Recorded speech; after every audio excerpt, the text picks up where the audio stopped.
Do not be afraid, for see, I am bringing you good news of great joy for all people. Angels announced Jesus' birth to shepherds tending their flocks by night. The good news of great joy was that they could find a child wrapped in bands of cloth and lying in a manger. Wait, a manger? A feed box? What's happening here? How is great joy for all people to be found in a baby born in a barn? Joy found in the unusual nature of the Messiah's birth is also found in Matthew's gospel as Magi from the east find the infant Jesus. When they saw that the star had stopped, they were overwhelmed with joy. On entering the house, they saw the child with his mother Mary, and they knelt down and paid him homage.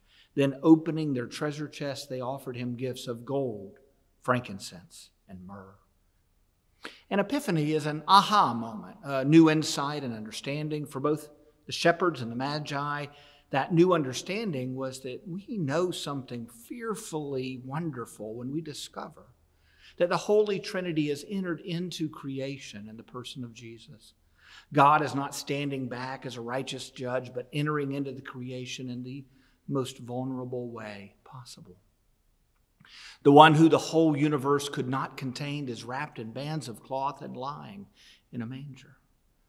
Perhaps the most curious part of the gospel accounts of Jesus' birth is that shepherds announce the nativity and Magi from the east come to give him homage. Shepherds were of low standing in society, and as an owner would not know how many lambs were born and survived, shepherds were known to sell off some on the cheap. At the time of Jesus' birth, shepherds were considered disreputable enough that they were not able to give testimony in court. It wasn't considered valid in and of itself. The Magi are astrologers who watch the heavens for signs of momentous earthly events. These are not astronomers who study the stars and planets for scientific data, but astrologers, not unlike people who create horoscopes today. Astrology was a forbidden means of divination for the Jews. Shepherds and Magi shouldn't be anywhere near the place where the Messiah is born. The shepherd's presence revealed so much about our compassionate God, demonstrating that this good news of great joy is for all people, even those who others consider lowly. While the Magi revealed that there was an air of expectation so palpable that anyone with eyes to see could see something momentous was about to happen. And perhaps most important of all is that the angels coming to the shepherds unbidden and the star guiding the Magi who were not in search of a Messiah show that God is the seeker, the one who calls out to us in the night. We know of God because God reveals God's own self to us. This is cause for joy. Joy is described in Scripture as one of the fruits of the Spirit, second only to love. When the good news takes root in our lives, among the fruit we will see are love and joy. Francis of Assisi believed this down to his core, that joy was the response called for by the love of God. The joyful aha moment of the Epiphany is that circumstances that one finds oneself in are not a sign of whether God is with us or not. Joseph and Mary find themselves sleeping in a stable as the time for their child's birth arrives. The circumstances are not what anyone would hope, and yet God has not abandoned them. God is with them. John Bradburn is a Franciscan who points toward the same revelation as he found great joy amidst the most difficult of conditions. In his 58 short years, John Bradburn lived an extraordinary life. During the Second World War, he served with the 9th Gurkha Rifles in the Indian Army, where his unit faced the invasion of the Imperial Japanese Army. He would end up foraging for a month in the jungle, and then first shipwrecked and then successful, as he and a fellow officer sailed a sampan to safety. A poet and a pilgrim, he was a theologian who lived out his love of God as a mystic and a fool. His pilgrim's path led him to Mutemwa, Zimbabwe, where he came to care for lepers. The community in Mutemwa came to be marked by the Franciscan ideals of peace, love, and joy. Soon after his arrival in 1962, he confided to a Franciscan priest that he had 3 wishes: to serve leprosy patients, to die a martyr, and to be buried in the habit of St. Francis. So who was this heroic follower of Jesus?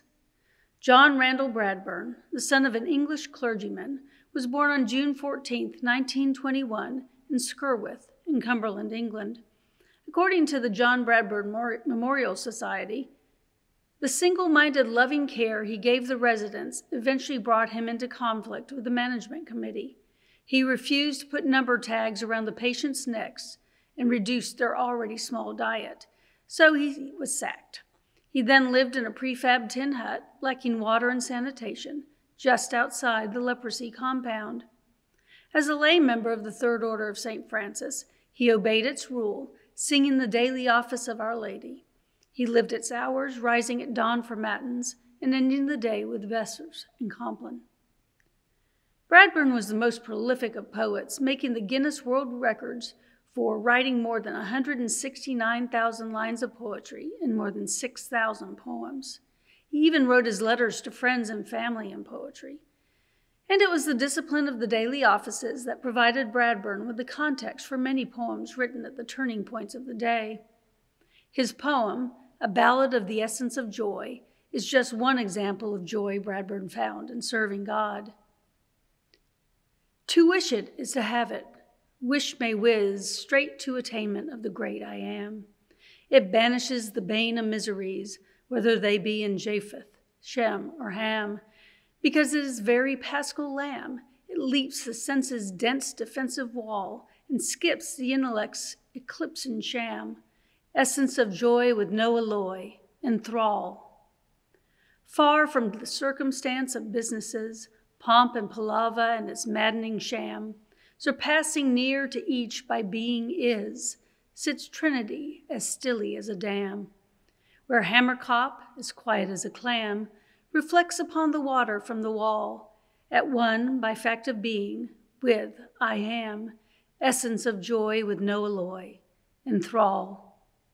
Envoy, Prince, thou art mainspring at the heart of all, essence of joy with no alloy, enthrall. The joy he found daily in serving those in need was a joy that, in the words of the poem, an experience that leaps the senses' dense defensive wall and skips the intellect's eclipsing sham. Battles in the Rhodesian War were getting nearer to Metemwa, and his friends tried to talk John into leaving. He refused to abandon the lepers who depended on his care. On September 2nd, 1979, terrorists of the Zimbabwe African National Liberation Army abducted him. He was shot and died on September 5th.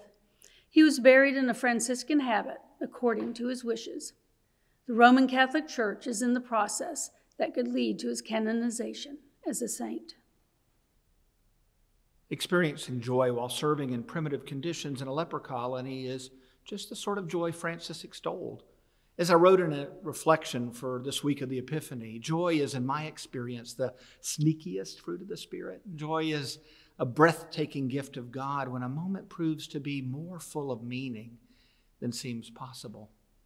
Recently, Victoria and I were driving past a couple, right as they caught sight of something that had both of their faces light up in delight. I told Victoria that their joy made me happy, and she said that she felt that too. Friends sharing photos of their children or grandchildren online gives me joy. I find myself often surprised by joy in the midst of leading others in worship, like the look on a child's face when they reach up to receive the host in the Eucharist. And I've experienced great joy in prison, serving with Kairos Prison Ministry. I remember on my first weekend retreat, we were on a break and I was out in the yard laughing and talking with a group and enjoying their enjoyment of the pleasant evening temperatures that often elude us in South Georgia. The blue dark sky that followed the sunset was lit by the many lights of the prison yard, throwing the razor wire top fences in stark relief. It was pretty. I noticed that I was the only one out at that moment that wasn't a prisoner. The facility we served in was reserved for life without parole and those with multiple life sentences, murderers and rapists whose own actions, as judged by a jury of their peers, had removed them from society. Yet, just as I tried to steal the joy of the easy camaraderie with my fear, I remembered that, I was there in a feeble attempt to reveal how the light of Christ was already in their midst. I could never bring Christ to the prisoners as Jesus was already with them. I had been seeing that clearly in our small group discussions, and so I relaxed and enjoyed the moment of God's abiding presence in a most unlikely place. What has sparked joy in you recently? Francis looked to find joy in circumstances that are far from ideal. Have you experienced joy in what was a demanding or challenging situation?